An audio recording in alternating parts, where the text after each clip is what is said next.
So my student failed her driving test today. Let's find out why.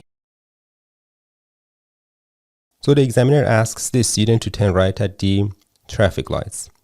This student turns right at the first street that she comes across.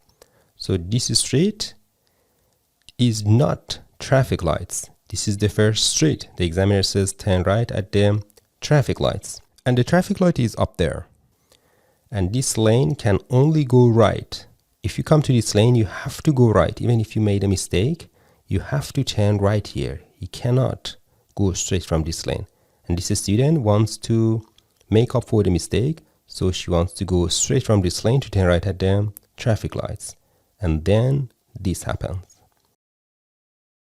This is the opposite side of the road. This is the lane for the other cars on the opposite side if they want to turn right. And we cannot be here. That's the wrong side of the road.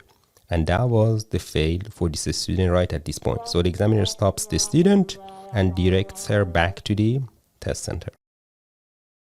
So we can learn 3 lessons from this student fail. 1, listen carefully to the examiner's instructions. I tell everyone that listening carefully to the examiner's instructions is half of the driving test.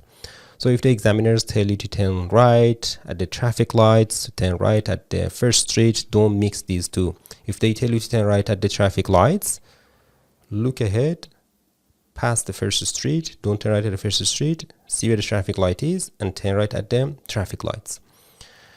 I made a video about this a few weeks ago on how the examiners give you instructions during the driving test. You can watch it later. I put a link to that video at the end of this video.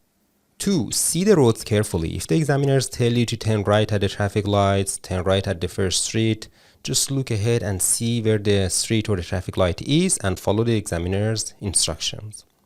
3, if you miss a turn, that's okay. It's not the end of the world. So if the examiners tell you turn right at the traffic lights and you missed it, in the first place, try not to miss it. Try to look carefully, listen carefully to the examiner and not to miss any instructions. But if you did, that's okay. Just tell the examiner, oh, sorry, I missed the turn. And they are okay with that most of the time. And they take you to different kind of roads. They give you different instructions. If you'd like to see more videos like this, subscribe to this channel. Press the bell icon and select all to receive notifications for any new videos as soon as they come out. Also, if you like to be surrounded by a supportive community of learners from all over Australia, feel free to join our private Facebook group, Driving Test Support Australia, where you can ask your questions in a judgment-free zone. There is a link to that group in the video description below.